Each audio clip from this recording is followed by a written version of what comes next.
So Koreans are full of Han. It's a chronic and silent suffering and painful misery.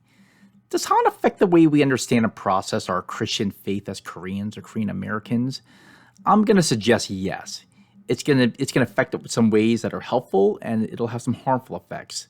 For this video, let's start with the helpful ways Han affects our Christian faith, how it gives us some insight to the nature of Christianity that others might be blind to. Culture affects the way all people interpret their faith and experience, and everyone has a culture. Let's start with America by way of comparison. American history in the 20th century goes something like this.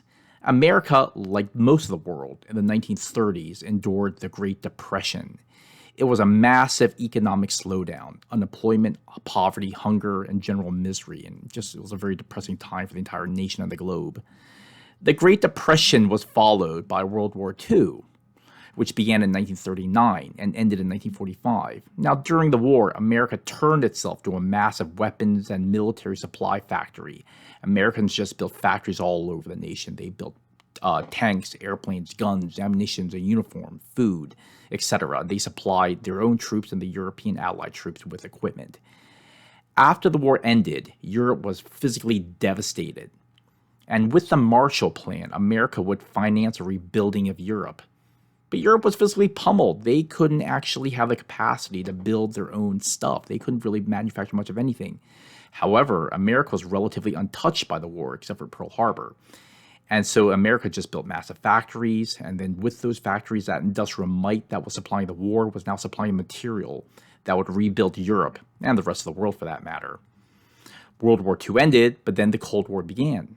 And America went into third world nations across the globe and encouraged them to become democratic and embrace capitalism as opposed to communism.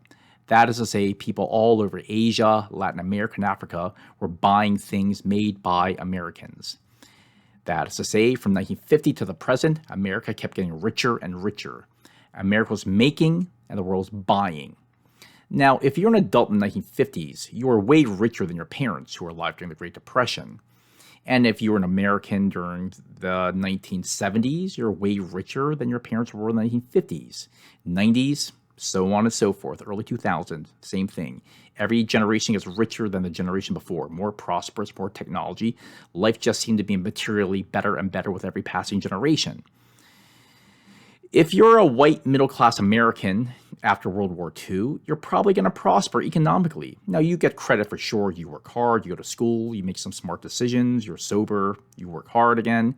But no matter how hard you work, you've got this massive tailwind at your back, pushing you forward.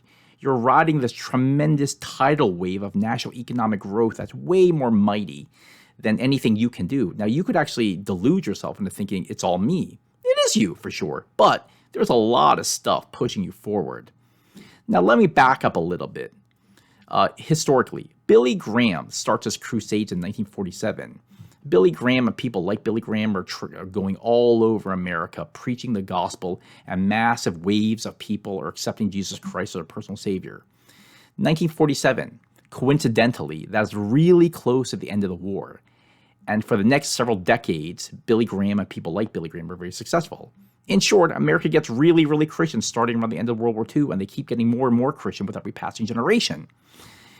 If you were to somehow make a graph of the rise of Christianity in America, and you're going to chart the graph of the economic growth in America, these two lines will be going up, and they'll be nearly identical. Okay, so if you're a white evangelical Christian in the 80s, 90s, and 2000s, and as you look back in your life, your parents' life, your grandparents' life, it'll be very hard not to believe that if you follow God, that you will financially and militarily prosper. Good things are going to happen to those who follow God. It would be really hard not to think that God is blessing America because so many people in America are becoming born-again Christians. If you follow God, you will be successful. If your nation follows God, your nation will be successful. Now, that is bad theology.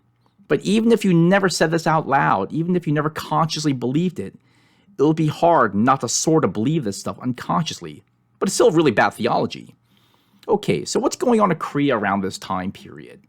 Again, as I said in the last video, here's a really quick history. Japanese occupied Korea from 1910 to 45. Absolutely brutal, awful, and terrible. After 1945, the Korean nation was cut in half. That's awfully awful. National tragedy. It's terrible. Korean War, 50 to 53, devastating, brutal, catastrophic. And until very recently, South Korea has been a very poor nation. But now they're doing well financially. But even though South Korea seems to be doing well financially, I'd like to remind us that the nation has the fourth highest suicide rate in the world right now. So how does a South Korean, given this nation's history, interpret and experience the gospel?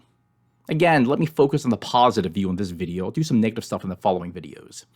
I want to read Ecclesiastes chapter 9, verse 11. The race is not to the swift, nor the battle to the strong, nor bread to the wise, nor riches for the intelligent, nor favor to those with knowledge, but time and chance happen to them all. A little too Old Testament, a little too depressing. Then Matthew chapter 5, verse 45. God makes the sun rise on the evil and on the good, and sends rain on the just and on the unjust. I think Korean Christians understand those two verses. We live in a fallen world. The world is full of corruption and evil, and there is injustice. It's just hard. The poor gets crushed. Evil triumphs sometimes.